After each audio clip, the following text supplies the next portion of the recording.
지난주에 서론 했었죠. 갈라디아 서론 했는데 오늘 이제 서론 조금 더 설명드리고 오늘 본문에 대해서 집중적으로 함께 나누는 시간 갖겠습니다. 기도하고 시작합니다. 감사합니다. 하나님 아버지, 하나님께서 말씀을 통해서 우리에게 계시를 주셔서 도무지 알 수 없는 하나님을 알게 해주시니 감사합니다. 하나님 말씀이 곧 하나님이라 하셨습니다. 우리는 그 말씀을 생명처럼 여기고 그 말씀이 능력이 있음을 믿습니다. 한 말씀 한 말씀 속에 하나님의 능력이 함께하고 성령이 함께하심을 믿사오니 우리가 들을 때에 깨달음을 주시고 믿음을 선물하여 주옵소서. 말씀을 들을 때 믿음을 주신다 하셨습니다. 하나님 아버지, 우리가 듣지 않고 배우지 않으면 하나님을 도무지 알 길이 없고 믿음을 선물 받을 길이 없습니다. 하나님께서 우리에게 믿음을 주시고 또 믿음과 함께 더불어 성령을 부어주셔서 하나님의 깊은 것을 깨닫게 해주시고 그 은혜의 평안과 그 은혜의 사랑 안에 온전히 거하는 자가 되게 해주시기를 원합니다. 그래서 우리에게 주신 소중한 삶을 하나님 앞에서 아름답고 가치 있게 세워갈 수 있게 해주시고 우리를 통하여 하나님의 뜻이 이 땅에 이루어지고 이 땅에 드러나는 역사가 있게 하여 주옵소서. 오늘도 갈라디아의 말씀을 통해서 우리에게 하시는 말씀을 함께 나누고자 합니다. 참 복음의 의미를 깨닫는 시간 되게 해 주옵소서. 예수님의 이름으로 기도합니다. 아멘. 갈라디아서 서론을 말씀드린 이유는 이 갈라디아 교회가 어떤 교회였는지, 어떻게 세워졌는지, 그리고 그 교회에 무슨 문제가 있었는지, 그래서 왜 이 편지를 썼는지 그걸 이제 우리가 나눈 거거든요. 그 교회가 어떤 교회인지, 바울이 이 편지를 왜 썼는지 이유를 모르고 읽으면 굉장히 어려울 수밖에 없는 거죠. 성경을 쓸 때에는 다 쓴 이유가 있는 거예요. 근데 항상 우리가 성경을 읽을 때 기억해 줄 것은 1차 처음에 직접 이 말씀을 접하고 이 말씀을 1차로 들었던 사람들이 있단 말이에요. 그 1차 독자들이 있었어요. 이 편지를 처음 접하고 실제 이 편지를 읽는 그 1세기 당시의 갈라디아 사람들이 있는 거죠. 그리고 그 이후에 오늘까지 이제 2차 독자가 있는 거죠. 2차 독자. 이거는 이제 그 이후에 주님 나라가 이루어질 때까지의 모든 사람들. 그래서 성경은 이미 이건 이제 하신 말씀이잖아요. 이거는 우리한테 하시는 말씀이잖아요. 근데 앞으로 이제 미래가 남아 있잖아요. 미래는 아직 다가오지 않은 세대 또는 우리가 앞으로 살아가야 될 남은 시간들, 여기에는 무슨 말씀이 되겠어요? 하실 말씀이 되는 거죠. 그래서 성경은 하신 말씀과 하시는 말씀과 하실 말씀으로 이루어졌어요. 이게 한마디인데 여기 말씀은 하나인데 우리에게 하시는 말씀, 살아있는, 여기는 이미 지나간 과거죠. 과거. 이거는 현재죠. 현재. 여기는 미래란 말이에요. 이걸 이제 늘 기억하고 성경을 읽어야 돼요. 그러면 우리가 첫 번째 배우고 알아야 될 게 뭐죠? 과거에 도대체 무슨 일이 있었지? 그렇잖아요. 바울이 왜 이렇게 화가 나서 이 갈라디아 교회에 막 저주를 선포하면서까지 이 성경을 기록했을까? 이유가 있는 거죠. 그럼 그 갈라디아라는 동네가 어떤 동네냐? 무슨 문제가 있었느냐? 바울이 무슨 얘기를 하려고 하는 거냐? 이걸 우리가 알아야 되는 거예요. 그래서 지난주에 서론을 배운 거예요. 근데 이 갈라디아라고 하는 동네가 바울이 1차 선교지였다. 뭐 북갈라디아, 남갈라디아 뭐 이런 건 신학적인 문제는 우리가 몰라도 돼요. 그런 거는 복잡하니까 그냥 우리는 쉽게 바울이 1차 선교 여행 다녔던 곳, 거기가 어디냐면 안디옥에서 시작해서 구브로섬 갔잖아요. 구브로섬 갔다가 비시디아 지방의 안디옥, 그 다음에 이고니온, 루스드라, 더베 이렇게 다녔잖아요. 그래서 제가 지도를 그릴 때 터키 지도를 이렇게 그려드렸잖아요. 이렇게 생겼어요. 혓바닥처럼 아주 쉽게 터키 지도는 그릴 수 있어요. 이렇게 다 꺾어져요. 꺾어지는데 여기에 섬이 하나 있거든요. 그게 구부러 섬이에요. 제일 먼저 구부러진 데 있어서 구부러 섬이에요. 잊지 말라고. 구부러진 데 앞에 섬이 있어서 구부러 섬이에요. 이제 영어로 이제 사이프러스 섬 또는 키프러스 이렇게 말하는데 어느 나라 말로 쓰느냐에 따라서 성경에 나오는 지명과 인명이 달라요. 우리 성경에 아구스도 이렇게 나오잖아요. 아구스도가 누구냐? 아우구스투스란 말이에요. 누구냐면 로마 황제, 초대 황제 줄리어스 시저의 양아들. 줄리어스 시저가 율리우스 카이사르 이렇게 말해요. 근데 우리 성경에는 가이사 이렇게 나오죠. 그러니까 그 말이 헬라 말로 썼느냐, 영어로 썼느냐, 독일어로 썼느냐, 이 히브리 말로 썼느냐, 다 발음이 다 달라요. 부르는 게. 베드로는 예수님이 지어준 이름이잖아요. 영어로는 피터잖아요. 피터. 아람어로는 게바, 반석이라는 뜻이에요. 바위. 근데 본명은 뭐냐? 시몬. 그러니까 시몬, 베드로, 뭐 피터, 뭐 게바 이러니까 좀 혼란스럽죠. 같은 사람이에요. 그러니까 성경이 그렇게 인명과 지명이 다양한데 여기가 이제 구브로 섬, 우리 성경에 구브로라고 돼 있어요. 그래서 여러분들이 성경 읽을 때 구브로인데 키프러스, 사이프러스 섬이다. 그리고 여기에 안디옥이 있어요. 안디옥인데 그냥 안디옥이 아니라 이 지역이 어디냐면 시리아 지방이에요. 시리아의 안디옥이에요. 근데 여기에 구브로 섬에서 안디옥에서 여기 선교하고 여기로 건너가요. 버가로 건너가 가지고 여기서 안디옥으로 가요. 여기도 안디옥이야. 근데 여기는 그냥 안디옥이 아니라 비시디아 지방의 안디옥이에요. 근데 도대체 안디옥이 왜 이렇게 많으냐? 안티오쿠스라고 하는 알렉산더 대왕 아시죠? 알렉산더 대왕이 여기 이제 그리스 마케도니아 지방에서 이 동방 원정을 떠나가지고 인도 접경 지역까지 정복을 하잖아요. 정복하고 돌아와서 바빌론에서 10년 만에 그 거대한 제국을 세우고 죽어요. 그냥 열병으로 죽습니다. 갑자기 죽어요. 누구는 독살당했니, 열병으로 죽었니. 어쨌든 죽었어요. 죽고 나라가 4개로 쪼개졌는데 그때에 이쪽 시리아, 이쪽 서쪽, 동쪽 지방을 다스렸던 사람이 누구냐면 안티오쿠스예요. 그래서 그 안티오쿠스 이름을 그냥 안디옥, 우리 성경이 그렇게 번역했어요. 그래서 그 안디옥이라는 이름이 많이 있어요. 지금도 그렇고 옛날에도 그렇고 알렉산드리아라는 이름이 많이 있었어요. 알렉산드리아라는 말은 알렉산더의 이름, 알렉산드로스인데 알렉산더 뭐 이제 영어로 하느냐, 뭐 라틴어로 하느냐, 또는 헬라어로 말하느냐. 근데 헬라어로는 알렉산드로스예요. 근데 그 알렉산드로스의 이름을 따서 도시를 세운 지역이 많이 있어요. 기념해서 세운 도시들이. 그게 다 알렉산더야. 여기는 이제 안디옥은 그 안디오쿠스 왕의 이름을 따서 지은 도시예요. 근데 비시디아 지방에 안디옥이 있고 시리아 지방에 안디옥이 있어요. 그래서 안디옥이 두 개예요. 그러니까 헷갈리지 마시라고. 같은 안디옥인데 여기 안디옥 교회에 교회가 세워졌고 여기 오면 이제 이고니온이 있고 그 다음에 오면은 루스드라가 있어요. 이 루스드라에는 여러분들이 잘 아는 디모데가 살던 디모데 고향이에요. 그 다음에 더베가 있었어요. 이게 이제 1차 선교 지역인데 이 지역이 비시디아 지방이면서 그 오른쪽이 갈라디아 지방이다 이 말이에요. 그래서 여기 이 지역에 1차 선교 때에 바울이 전도했던 교회다. 지난주 공부한 거 쉽게 요약 정리를 해드립니다. 그러니까 바울이 1차 선교했다. 근데 1차 선교하고 나니까 문제가 생겼다 그랬죠. 어떤 문제냐면 바울이 복음을 전할 때 어디 가서 전했냐면 회당에 가서 복음을 전했어요. 그렇죠? 그 말은 유대인들이 많이 전 지역에 퍼져 있었어요. 유대인들이 여기가 유대 땅이잖아요. 여기가 이제 이집트고 이집트가 애굽이에요. 애굽이고 여기가 이스라엘인데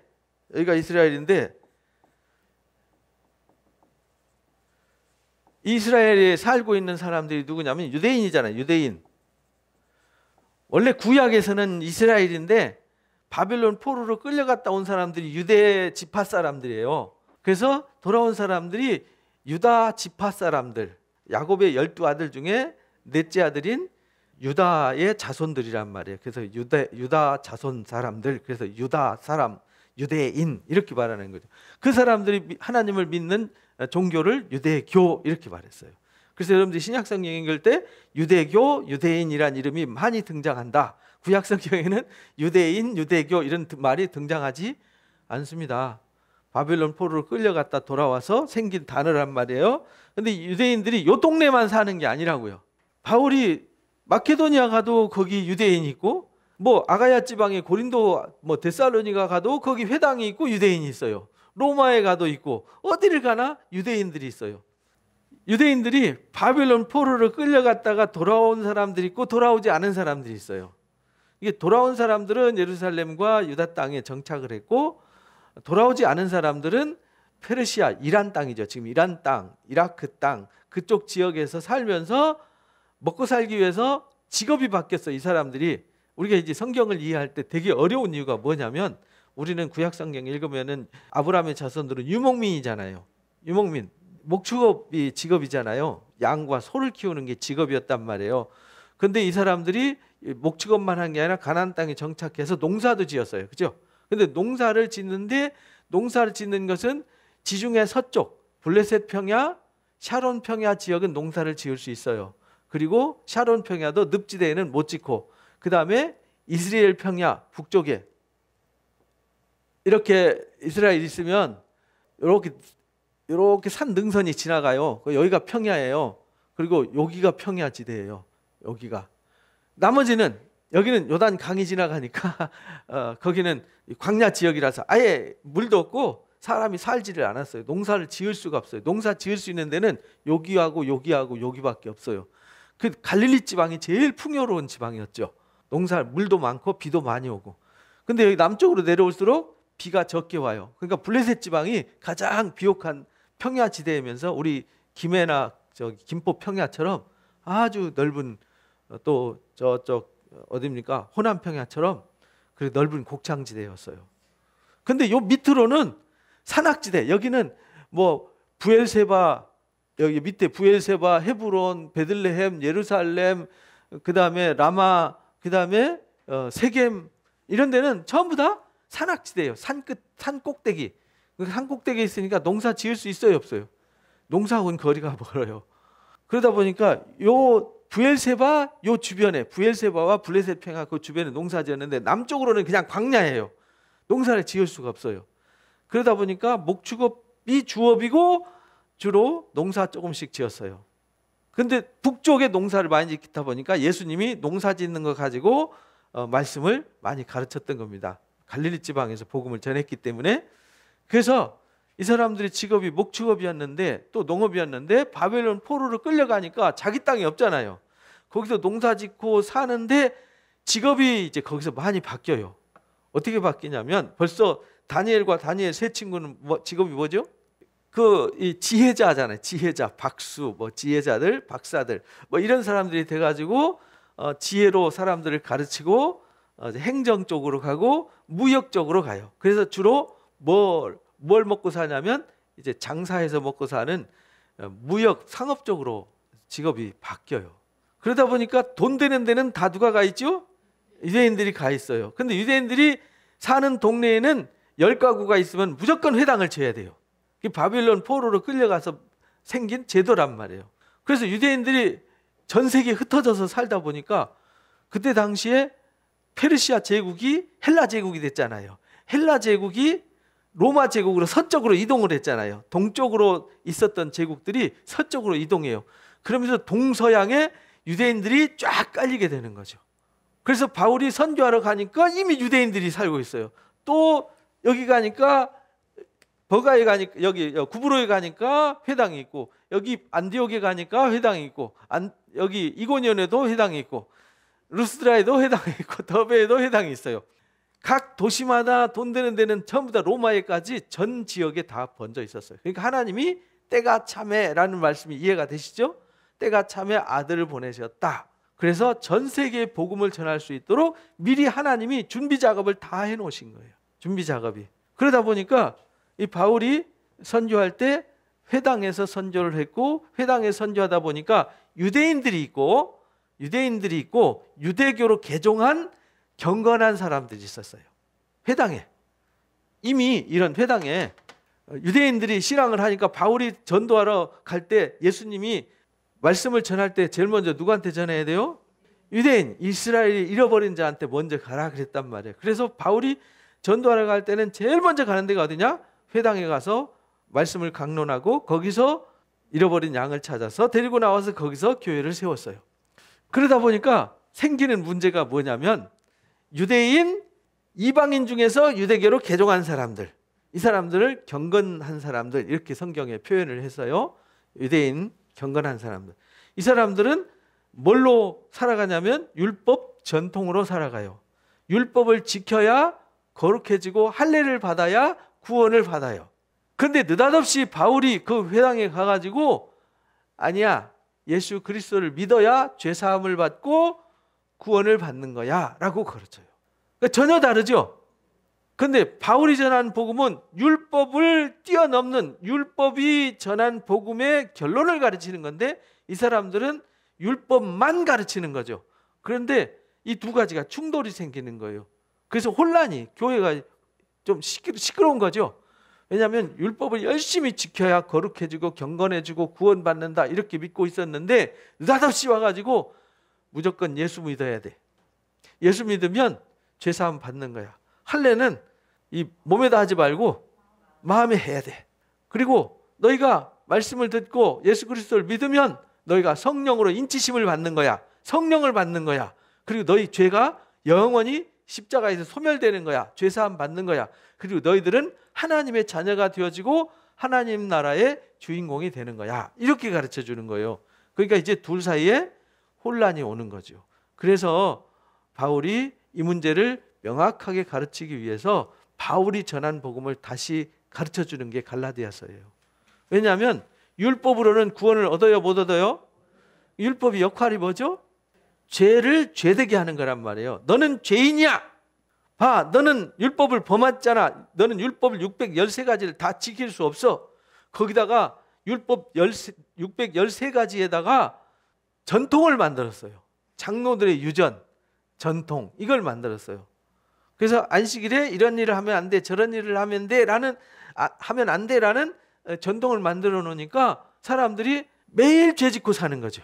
그러니까 항상 죄의식 속에 살아야 되고, 그러다 보니까 바울은 그 표현을 죄의 종으로 산다 이렇게 표현했어요. 죄의 종으로 살면 죄값이 뭐죠? 사망이에요. 죄의 싹은 사망이에요. 그래서 죄의 종으로 살면 사망에 이르게 되는 거다. 그래서 모든 사람들한테 우리가 죄인이라는 것을 알게 하기 위해서 율법을 주신 거다. 그리고 율법 아래 매여 있게 한 거다. 왜? 우리는 죄인이야. 그러니까 이 죄인들은 반드시 이 죄 때문에 사망이 이르니까 이 죄를 해결해야 돼. 죄를 해결하려면 어떻게 해야 되냐면 나 대신 죄값을 지불하기 위해서 양이 나 대신 피를 흘려야 돼. 그래서 희생 제사를 드린 거 아니에요. 속죄제와 번제와 화목제를 드렸단 말이죠. 그래서 늘 죄 졌으니까 또 제사 드리고 또 제사 드리고 계속 그렇게 했는데, 목적은 그것 때문에 저주 아래에 막 묶어가지고 저주를 주기 위해서 하나님이 오신 게 아니라는 거예요. 예수님이 이 땅에 오신 목적은 그 저주 아래에서 뭐 하려고요? 해방시키러 오셨다는 거죠. 그럼 해방시키려면 어떻게 해야 되냐? 죄값을 지불해야 돼요. 죄값을 지불해야 된다고. 여러분들이 죄를 져서 감옥에 갔어요. 그럼 죄값을 지불하면은 다시 나와서 자유자가 되는 거잖아요. 그죠? 그래서 우리도 죄값을 지불해야 되는데 그 죄값을 지불하고 또 죄짓고 지불하고 또 죄짓고 이러면 양이 죽고 또 죽고 또 죽고 또 죽고 이렇게 됐는데, 죄가 없으신 예수님이 한 번에 죄를 완전히 없애버리는 놀라운 역사를 하신 거예요. 그래서 예수 그리스도를 믿으면 영원히 죄가 소멸되어져 버려요. 이 놀라운 복음의 비밀이 있는 거죠. 이 놀라운 복음의 비밀을 깨닫게 해주고 알게 해줘야 되겠는데, 이 율법과 이 십자가의 은총에 대해서 혼란스러워하기 때문에 이 갈라디아를 써서 다시 교통정리를 한 거다. 그래서 다른 복음은 없다. 다른 복음을 믿으면 저주받는다. 이렇게 말씀하신 거예요. 다른 복음이 뭐냐면 다른 방법으로도 구원을 받을 수 있다. 이게 다른 복음이에요. 예수 그리스도의 십자가 부활의 사건 외에 다른 방법으로 구원을 받을 수 있다. 그거는 다 이단이고 다른 복음인데, 그 다른 복음은 저주 아래에 있어요. 여전히. 그래서 저주받는다. 이렇게 설명한 거예요. 이 갈라디아서 왜 썼는지 이제 조금 감이 잡히시나요? 이제 본문으로 들어가겠습니다. 지난주에 1절부터 8절, 10절까지 한번 쭉 훑어봤는데 다시 한번 봅니다. 사람에게서 난 것도 아니고 사람으로 말미암은 게 아니에요. 바울이 사도가 된 거. 왜냐하면 바울이 사도가 아니라는 소문 때문에 바울이 이 갈라디아 교회는 내가 사도된 것은 사람에게서 난 게 아니야. 사람으로 말미암은 것도 아니야. 근데 왜 이렇게 썼냐면 그 당시에 사도라는 단어가 12사도에만 사도라고 쓴 게 아니라 그냥 일반적으로 사도라는 단어가 많이 썼어요. 우리도 제자란 말이 예수님 제자만 제자가 아니잖아요. 학교 교수님이 자기 제자들 또 제자라 그러잖아요. 예수 안 믿어도. 그죠? 제자라는 말은 폭넓게 다양한 데서 쓰는 거지. 불교에서도 제자가 있고 유교에도 제자가 있고 학교도 제자가 있고 제자라는 단어가 다양하잖아요. 예수 믿는 사람은 제자가 아니잖아요. 그죠? 그것처럼 당시에 사도라는 말도 그냥 예수님의 12사도만 사도가 아니라 사도라는 자체가 뭐냐면 보내심을 받은 자 이런 말이에요. 누가 보냈느냐가 중요한 거죠. 그래서 바울도 원래 유대교 사도였어요. 왜냐하면 예루살렘에서 공문을 줘가지고 도장 꽝 찍어서 네가 가서 예수 믿는 사람들 잡아와 이렇게 해서 간 거잖아요. 예루살렘에서 파송받아 갔어요. 파송받은 사람이 누구냐? 사도예요. 근데 그건 사람으로 말미암았죠.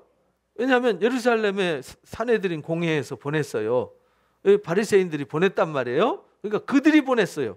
이게 사람에게서 난 것도 아니에요. 사람이 가르쳐서 공부시켜서 유대교 공부하고 헬라 철학을 공부하고 로마 학문을 공부해가지고 나는 랍비 교육을 받은 사람이야. 난 랍비 자격증이 있어.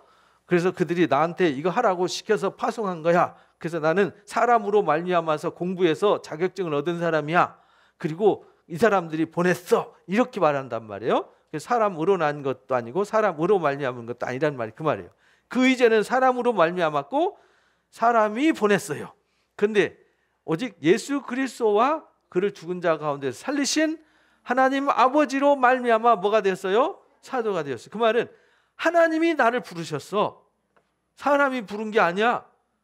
사람으로 말미암은 게 아니야. 사람한테 배운 게 아니야.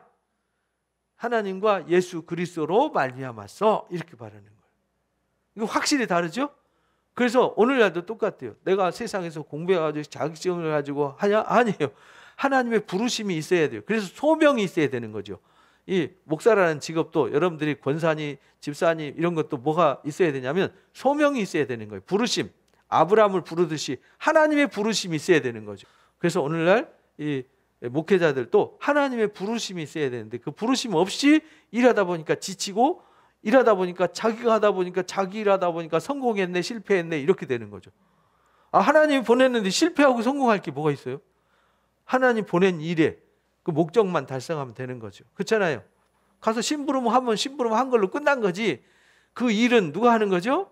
하나님이 하시는 거란 말이에요. 그래서 함께 있는 형제들과 더불어 갈라디아 교인들한테 하나님 아버지와 주 예수 그리스도로부터 은혜와 평강이 있기를 원한다. 그래서 항상 인사할 때는 하나님 아버지와 누구죠? 주 예수 그리스도. 항상 하나님 아버지와 주 예수 그리스도. 그런데 하나님 아버지와 주 예수 그리스도로 말미암아 복음을 전할 때 그들에게 뭐가 임하냐면 성령이 임하는 걸. 그래서 성부 하나님, 성자 하나님, 성령 하나님의 역사가 성경의 역사예요. 그리스도께서 하나님 곧 우리 아버지의 뜻을 따라 항상 그리스도 보내신 하나님 아버지 꼭 따라 붙죠. 그죠? 바울이 세워진 것도 또 그 교회에 안부 묻고 인사하고 축복하는 것도 다 하나님 아버지와 그의 보내신 자 예수 그리스도로 말미암아 은혜와 평강을 축복하는 거예요. 그래서 그리스도께서 하나님 아버지의 뜻을 따라 이 악한 세대에서 우리를 뭐 하려고요? 건지시려고 우리 죄를 대속하기 위해서 자기 몸을 주셨다. 그게 무슨 사건이죠? 십자가의 사건이라는 거예요. 이거를 요약해서 십자가 이렇게 그냥 단순하게 십자가의 복음 이렇게 가르쳤단 말이에요. 그리스도께서 하나님의 뜻을 따라서 하나님의 뜻이 뭐냐? 요한복음 6장에는 그렇게 말해요. 나는 이 땅에 뭐 하러 왔냐면 내 뜻을 행하러 온 게 아니라 아버지의 뜻을 행하러 왔다. 근데 아버지의 뜻이 뭐냐? 죽은 자를 살리는 거다. 모든 사람들 다 구원해서 살리는 거라는 거예요. 그래서 예수님이 이 땅에 오셔서 심판하러 온 게 아니라 예수를 믿음으로 모든 사람들을 구원한다. 이 세상이라고 표현했어요. 하나님이 세상을 이처럼 사랑하사 독생자를 주셨으니 이는 저를 믿는 자마다 멸망치 않고 구원을 얻게 하려 합니다 하면서 나는 이 세상을 심판하러 온 게 아니라 이 세상을 구원하러 왔다 이렇게 말해요. 이 세상을 구원하는데 이 세상이 누구냐면 모든 인류죠. 그죠? 모든 인류를 구원하러 왔어. 그러니까 모든 인류를 구원하는데 믿으면 누구든지 다 구원받아요.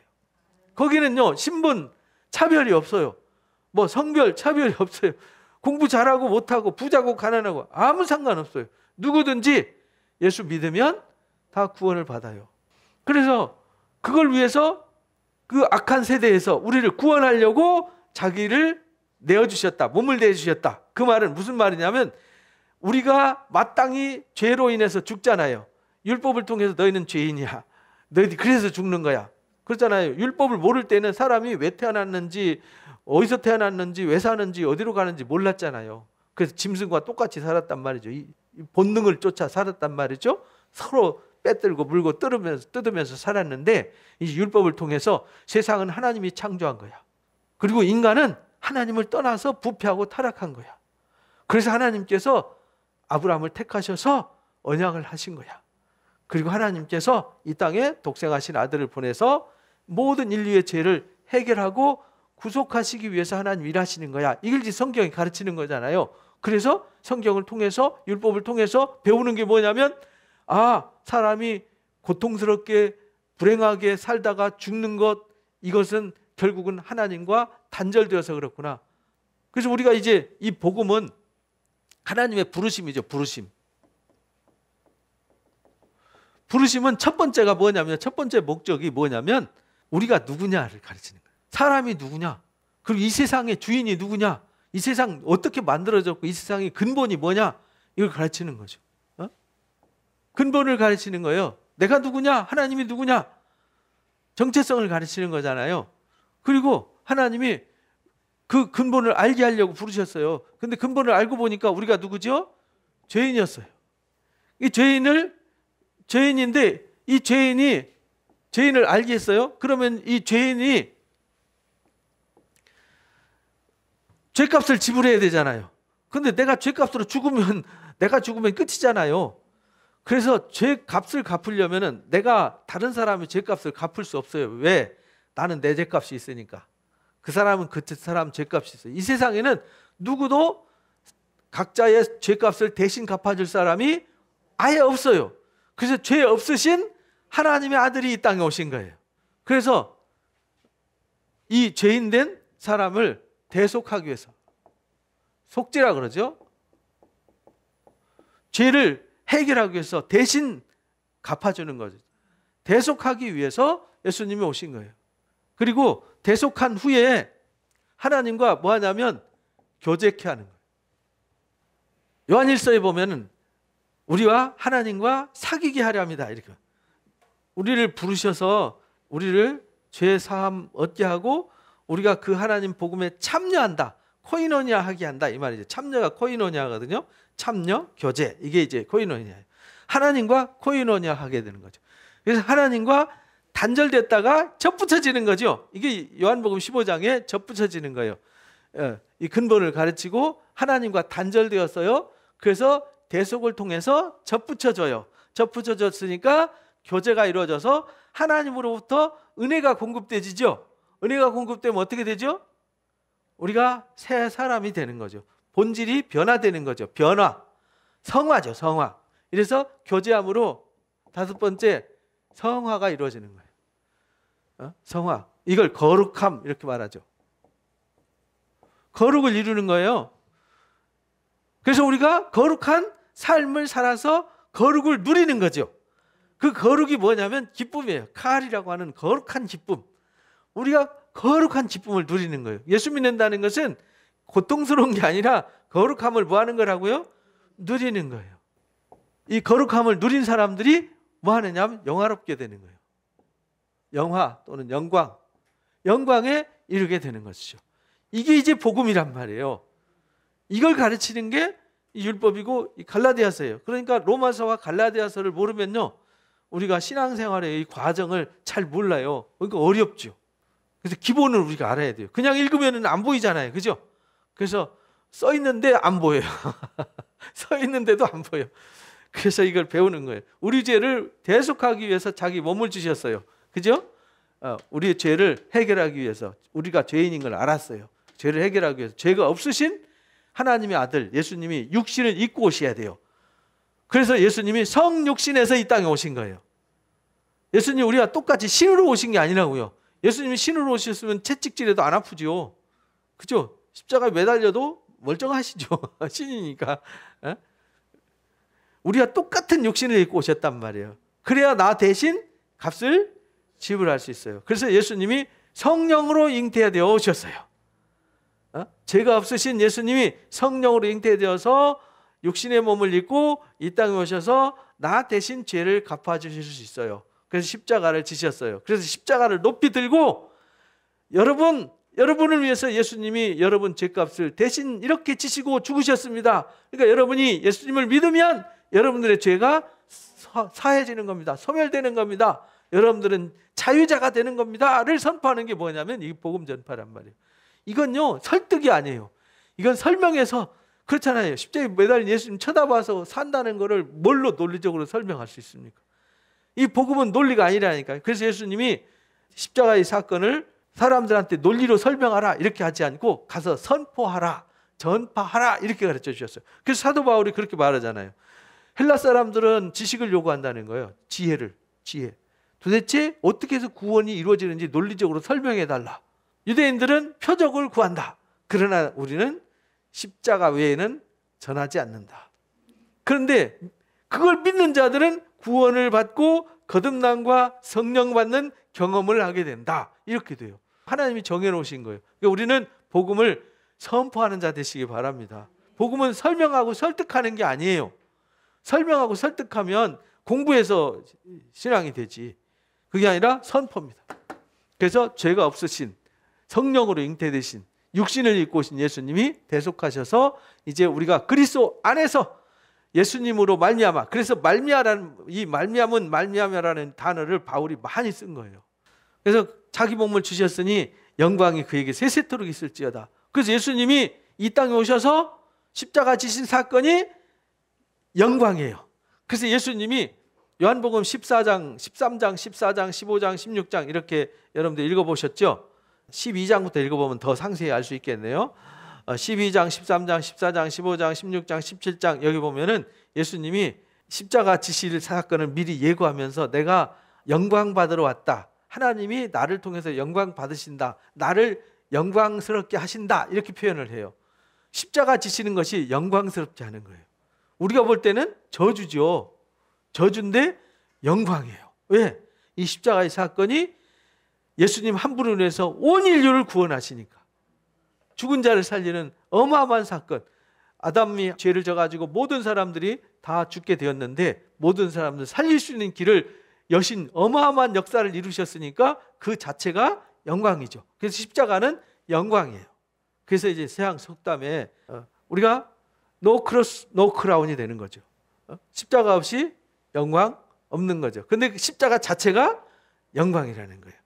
그래서 그 영광이 세세토록 영원토록 예수님에게 있어요. 그래서 요한계시록 보면 세세토록 살아계신 하나님과 세세토록 영광 받으실 주님에게 천군 천사들과 함께 24장로들과 내 생물이 찬양하죠. 아멘 할렐루야 하면서 영광을 어린 양과 보좌에 계신 하나님 앞에 영광을 올려드리는 거예요. 이유를 아시겠죠? 여기에요. 요 단순하게 이 4절까지 나오는 요 얘기가 단순한 것 같지만 이 한마디 한마디 속에 엄청난 깊이가 담겨져 있는 거다. 그러니까 찬찬히 다시 읽어보시면 그게 보입니다. 그리스도의 은혜로 너희를 부르신 이를 이렇게 그리스도의 은혜로 그 그리스도의 은혜가 뭐죠? 이 십자가와 부활의 사건이란 말이에요.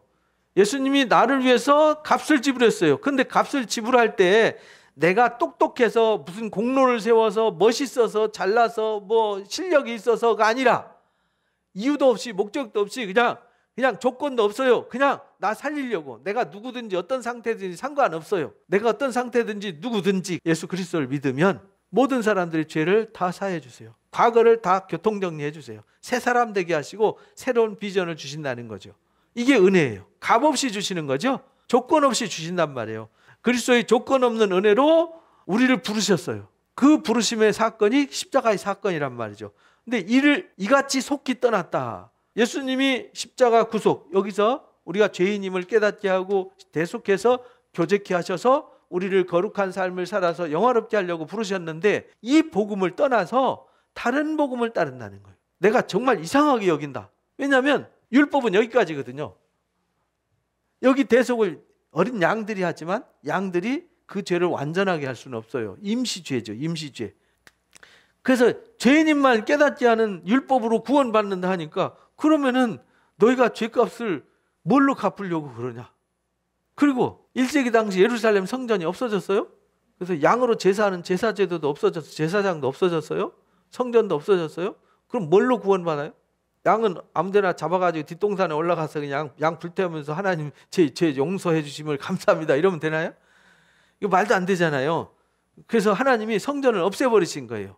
바벨론 포로 때도 성전 없애시고, 두 번째 솔로몬 성전과 함께 헤롯 성전도 없애버렸어요. 성전이 없어졌어요. 왜? 예수님이 성전이 되시고 우리가 성전이 되니까 더 이상 건물 성전이 필요 없어요. 그래서 오늘날도 건물 성전이 있어요, 없어요? 건물 성전 없잖아요. 건물 성전이 있으면 이단이에요. 그건 예수님의 십자가를 무너뜨리는 아주 심각한 죄를 짓는 겁니다. 근데 이제 우리나라에서 예배당을 성전이라고 자꾸 강조하는 분들이 있는데, 그건 성전이 아닙니다. 성전이면 큰일 나는 거예요. 그건 잘못, 그냥 우리가 관습적으로 예배당을 성전이라고 불러서 그런 거지, 성전은 진짜 성전은 아닙니다. 진짜 성전은 뭐하고 있어야 돼요? 양 갖고 와서 제사 드려야죠. 제사 드리고 제사장이 있어야 되잖아요. 레위인들이 있어야 되고. 그럼 성전은 몇 개 있어야 되죠? 전 세계에 딱 하나만 있어야 되는 거예요. 성전은 두 개 있을 수가 없어요. 예루살렘에 하나밖에 없어요. 바벨론에다 성전 세워요? 애굽에다 성전 세워요? 그리심산에다 성전 세워요? 아니에요.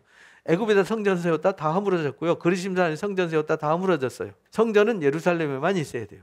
근데 지금 예루살렘에 성전 없잖아요. 이슬람 사원이 거기 서 있잖아요. 황금돔 마호멧이 승천했다는 그 승천돔이 거기 있잖아요. 거기 성전 없어요. 이제는 성전이 필요 없는데, 예배당이 다 성전이면 우리나라 예배당이 6만 개인데 성전이 몇 개죠? 6만 개? 이거 말도 안 되는. 전 세계 그러면 뭐 100만 개입니까 성전이? 말도 안 되는 소리예요. 그래서 성전이 있으면 안 되는 거예요. 그래서 이 바울이 복음을 전해놔놓고 이 복음을 떠나서 그 말도 안 되는 얘기를 따라가니까 다시 과거로 돌아가는 거잖아요. 십자가를 발로 차버리고 다시 사망의 길로 가니까 이상히 여긴다. 다른 복음은 없어 이 사람들아. 이렇게.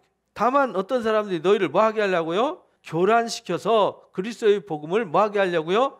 변하게. 그리스도의 복음이에요. 이게 그리스도의 복음, 십자가의 복음. 이 십자가의 복음은요, 신비한 능력이 있어요. 여러분들이 그래서 만나는 모든 사람들한테 뭘 전해야 되냐면 십자가의 복음을 전하셔야 돼요. 이것만 아시면 돼요. 1번부터 6번까지만 아시면, 하나님이 우리를 창조하셨어요. 이 근본이죠. 하나님이 만물을 창조하셨고 사람을 창조하셨고 하나님의 형상으로 지으셨어요.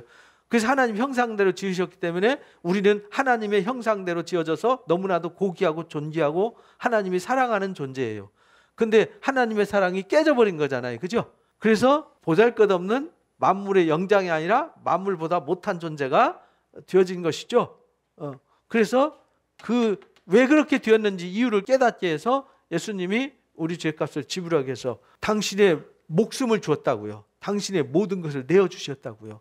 이게 복음이라고요. 그래서 그리스도를 믿으면 죄사함 받고 하나님의 당신의 아들이 된다. 고귀한 이 신분을 다시 회복하는 거다. 그리고 그리스도 안에서 그리스도와 교제하면서 그 안에서 하나님의 은혜를 공급받아서 기뻐하고 즐거워하면서 거룩한 성화의 삶을 살고 마지막 주님 다시 오실 때 우리가 영광에 이르기도 영화롭게 되는 거다. 이미 우리가 영광스럽게 된 거예요.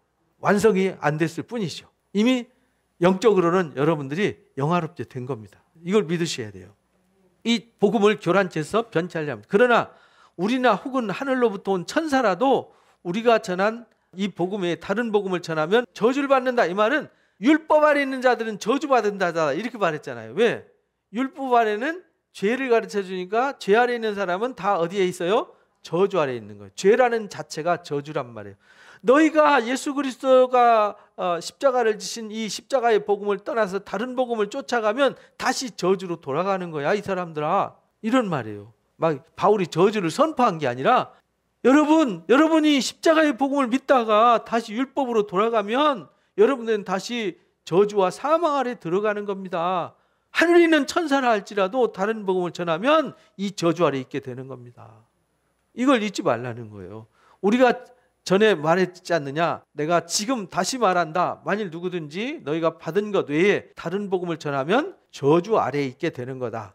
이미 저주 아래에 있고 바울이 저주를 선언해서 저주가 생기는 게 아니잖아요. 여러분들이 저주했다고 해서 저주가 생겨서 저주가 쏟아지는 게 아니라고요. 저주라는 자체가 뭐냐면 하나님을 떠나 있는 자체가 저주예요. 저주에서 회복되는 건 뭐냐면 하나님 안으로 돌아오면, 그리스도 안으로 돌아오면 저주가 소멸되어지는 거예요.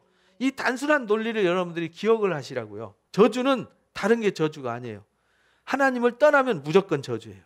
왜? 거기에는 그리스도의 은혜가 없으니까. 십자가의 은혜가 없잖아요. 이제 내가 사람들에게 좋게 하라, 하나님께 좋게 하라. 그러니까 이 다른 복음을 전하는 사람들은 왜 다른 복음을 전했죠? 사람들한테 인기 좀 얻으려고.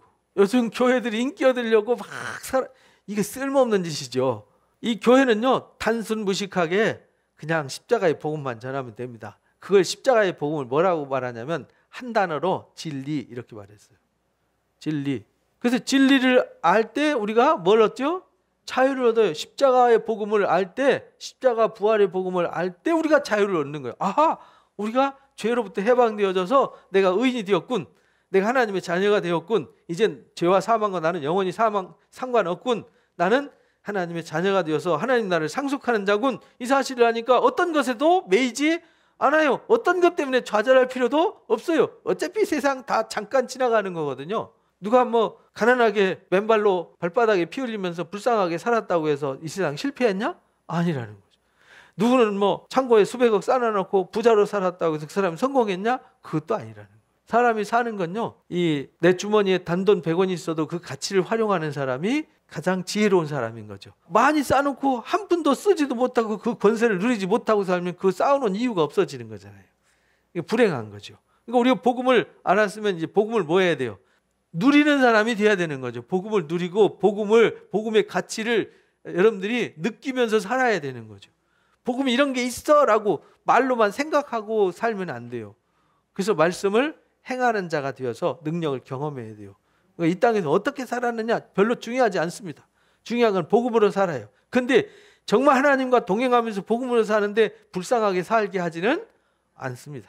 그거는 이제 확실한 거죠. 근데 내가 힘든 이유는 내가 잘못 생각하고 잘못 판단하고 내 삶을 잘못 통제했기 때문에 생긴 일이지 하나님의 은혜가 잘못되어서가 아니라는 것입니다. 그래서 사람한테 보이려고 하지 말고 하나님 앞에서 코람떼오라 그러죠. 코람떼오 신앙을 해라.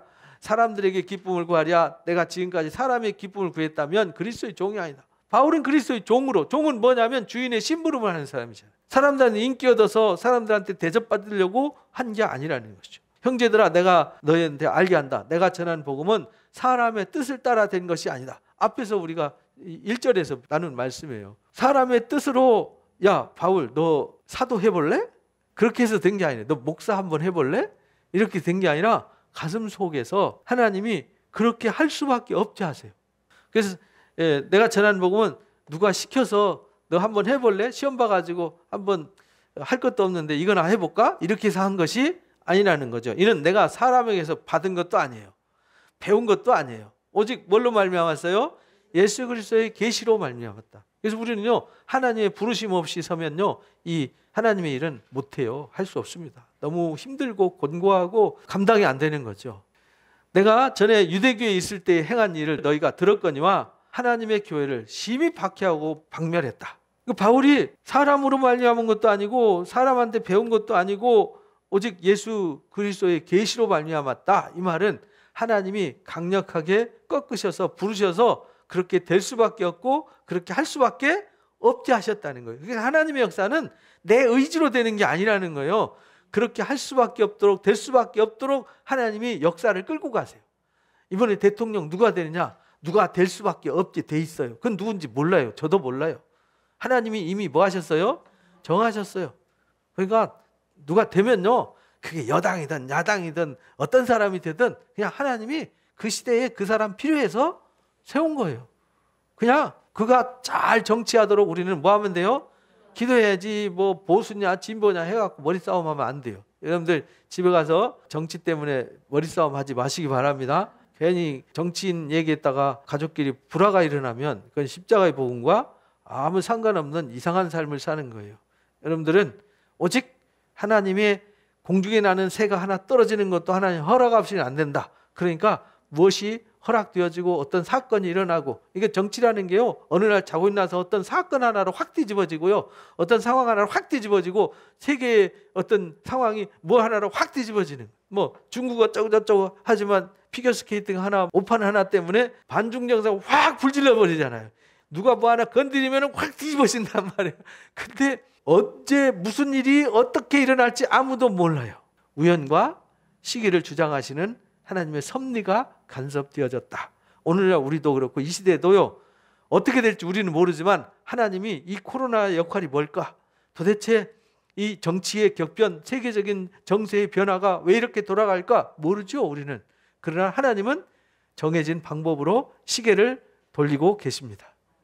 그거를 여러분들이 깨달으시기 바랍니다. 그래서 내가 사람에게 받은 것도 아니고, 전에 내가 원래는 박해하던 사람이야. 동족 중에서 연갑자보다 유대교를 아주 지나치게 믿었어요. 믿어도 아주 푹 빠져가지고 완전 미친놈 소리 들을 정도로 완전히 극렬분자였다 이 말이죠. 내 조상들의 전통에 대해서, 조상들의 유전 전통, 이것에 대해서 율법뿐만 아니라 유대교를 지나치게 믿어가지고요, 유대교 전통에 대해서도 굉장한 열심이 있었다. 그래서 누가 반대하면 끝까지 쫓아가서 따져서 그걸 해결하는 사람이었다 이 말이죠. 그래서 예수 믿는 사람들을 잡아서 아주 찬멸하러 다메섹 가다가 예수님한테 사로잡힌 거죠.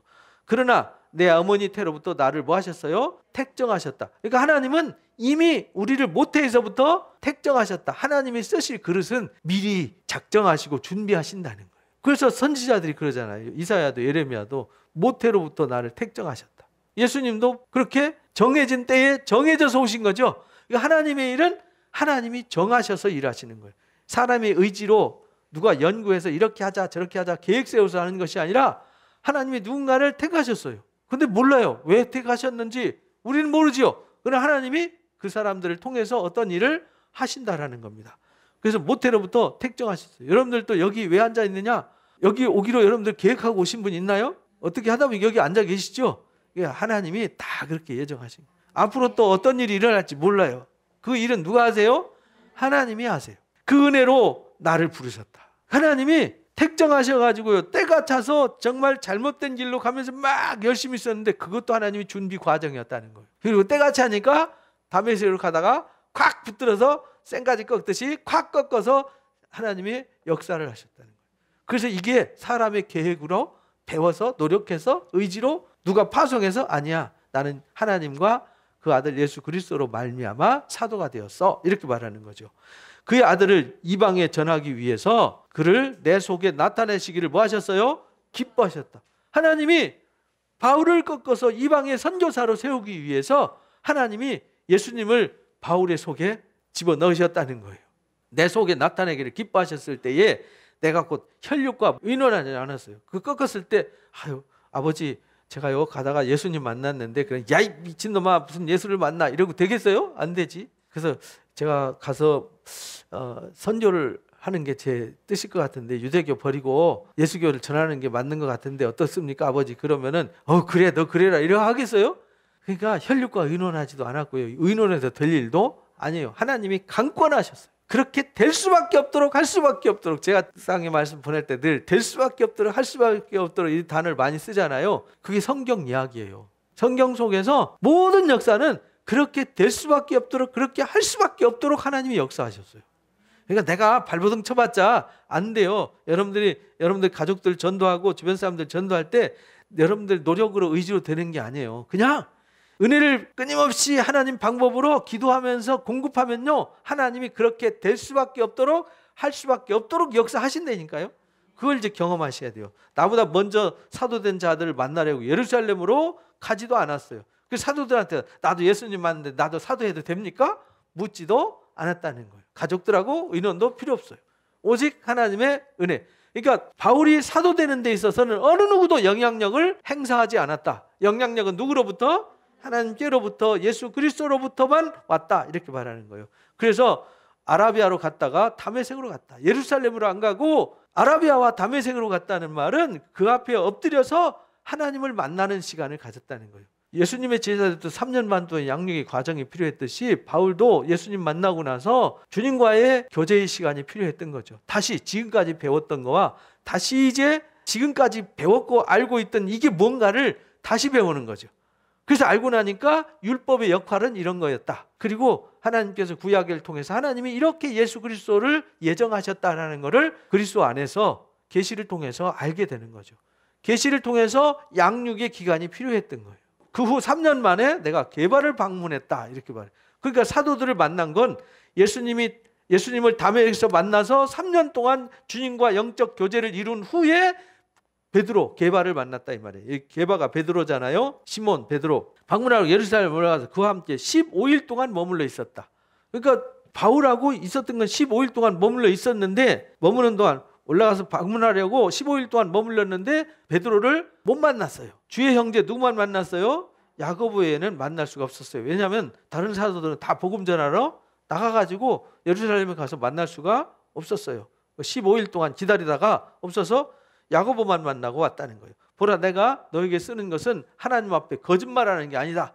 그 후에 내가 수리아와 길리기아 지방에 이르렀다. 그래서 바울이 복음을 듣고요, 먼저는 주님을 만나서 영적 깊은 교제를 나누고 이제 다메섹과 그 다음에 수리아와 길리기아 지방, 길리기아가 다소가 어디냐면 여기 구부러진 데 있죠. 구부러섬, 구부로. 구부러진 데 바로 요 위에가 다소예요. 길리기아 지방, 여기가 길리기아 지방이란 말이에요. 그 길리기아 지방, 여기가 이제 시리아가 수리아예요. 시리아 같은 말이에요. 거기에 이르렀으나 그리스도 안에 있는 유대 교회들이 나를 얼굴로는 알지만 다만 우리를 박해하던 자가 얼굴을 알지 못하고 이렇게 바울이라는 사람이 회개하고 주께 돌아왔다라고 말은 소문을 많이 들었는데 얼굴은 본 적이 없어요. 소문만 들었지. 왜냐하면 사울이라는 청년이 오면 조심해. 그래가지고 온 교회에 싹 소식이 전해졌단 말이에요. 유대교에서 아주 고약한 인간이 하나 나왔는데 그 사울이라는 청년 만나면 골치 아파. 다 잡혀간다. 다 죽을 수 있어. 그러니까 사울 온다 그러면 다 도망가야 돼. 이래가 숨어야 돼. 이러고 있는데 이 사람이 복음 전한다 그러니까 진짜 저 사람 만나도 돼? 이런 상황이잖아요. 그러다 보니까 갑자기 이 사울이라는 청년이 유명해졌어요. 그래서 바울이 이제 사울이라는 이름 쓰다가 이방 선교하면서 바울이라는 이름으로 바뀌는 거잖아요. 다만 우리를 박해하던 자가 전에 멸하려던 그 믿음을 지금 전한다 함을 듣고 나로 말미암아 하나님 앞에 영광을 돌리리라. 그래서 하나님이 하신 일이 너무 놀랍잖아요. 아니 예수 믿는 사람 잡아 죽이겠다 예루살렘 대표로 해가지고 사내들인 공회 대표로 해가지고 막 온 동네 휩쓸고 다니면서 난리 치고 있는데 하나님이 그를 꺾어서 이방인 사도로 세웠다 그러는데 사람들이 그 소식 들을 때 얼마나 놀라웠겠어요. 오히려 하나님 앞에 영광을 돌렸더라 이렇게 말해요. 그래서 바울이 지금 본인이 어떻게 해서 사도가 되었는지를 설명하는 거예요. 바울이 전한 복음이 뭐였고 바울이 어떻게 사도가 되었고 그래서 예루살렘 교회에서 바울을 어떻게 생각하고 있고 바울이 지금 이 갈라디아 지방에 전한 복음이 무엇인지를 다시 논증하려고 지금 전개해 나가고 있는 거예요. 그러니까 이 상황을 모르면요 갈라디아서 읽어도 무슨 말인지 몰라요. 그래서 우리가 1장을 통해서 안 것은 바울이 받은 이 복음은 하나님과 예수 그리스도로 말미암았구나. 바울이 사도된 것도 예수 그리스도 은혜로 된 거구나. 하나님의 부르심으로 된 거구나. 이건 누구하고 의논하거나 누구하고 타협해서 누구한테 허락받아서 된 게 아니라 예수 그리스도의 계시로 말미암았구나. 그러니까 오늘날 우리가 듣는 복음은 누구한테 배워서 누구한테 연구해서가 아니라 단순하게 성경 66권에 있는 이 진리의 말씀. 그래서 진리의 성령이 오시면 우리를 어디 가운데 인도한다 그래요? 모든 진리 가운데 인도한다 이렇게 말씀하시는 거예요. 우리가 진리 가운데 인도받아야지. 그 진리가 뭐라고요? 십자가와 부활의 복음. 여러분들 진리가 뭐냐 그러면은 이게 말할 수 있어야 돼요. 진리가 뭐냐 그러면 하나님 말씀. 그럼 하나님 말씀이 진리는 맞지요. 그런데 어떤 하나님의 말씀? 그 성경 66권 그러면 이게 애매한 거죠. 예수님이 그랬잖아요. 성경 66권은 나에 대해서 기록한 거야. 요한복음 5장에 38절 9절에 말씀하셨잖아요. 근데 너희가 성경을 알려고 나한테 왜 안 오니? 이렇게 말씀하시잖아요. 그래서 예수님이 말씀이 육신이 되어 우리 가운데 오셨잖아요. 예수님이 말씀이시고 말씀이시 하나님이시잖아요. 그래서 예수님에게는 은혜와 진리가 충만하더라. 요한복음 1장에서 우리가 배웠던 얘기란 말이죠. 그래서 예수님이 진리고 예수님이 곧 뭐냐? 십자가 부활의 복음이 예수 그리스도란 말이에요. 그러니까 이걸 여러분들이 확실하게 알아야 돼요. 어설프게 어렴풋이 이렇게 알면 안 돼요. 진리 그러면 예수 그리스도가 뭐냐? 십자가와 부활의 복음. 이거 확실하게 알아야 돼요. 그 속에 모든 하나님의 비밀이 감춰져 있다라고 고린도전서 1장에서 우리가 이미 배웠잖아요. 1장, 2장에서. 예수님은 하나님의 비밀이다. 골로새서에서도 배웠죠. 하나님의 비밀인 그리스도. 이렇게 이제 골로새 1장, 3장에 여러분들이 이미 배웠어요. 읽으면서 또 읽어보세요. 그러니까 이제 예수 그리스도가 비밀이에요. 십자가가 비밀이에요. 그 속에 모든 게 다 담겨져 있어요. 이게 진리란 말이에요. 이 진리 가운데 성경 66권이 압축되어 있단 말이에요. 이 진리의 비밀을 여러분들 깨닫으시기 바랍니다. 그러면요, 이 십자가의 복음의 비밀을 깨닫고 나면 해결되지 않을 문제가 없고 여러분들이 행복하지 않을 수 없고 자유하지 않을 수 없습니다. 근데 이걸 모르면요, 세상에 말도 안 되는 하찮은 일에 매여가지고 콩닥콩닥하고 산다니까요. 그러나 여러분들이 십자가의 복음을 확실하게 알면은 아무것도 염려하지 않습니다. 오늘 하루를 그냥 사는 거죠. 오늘 하루를 감사함으로 살아내는 거예요. 하나님의 나라는 한 걸음 한 걸음 가는 거예요.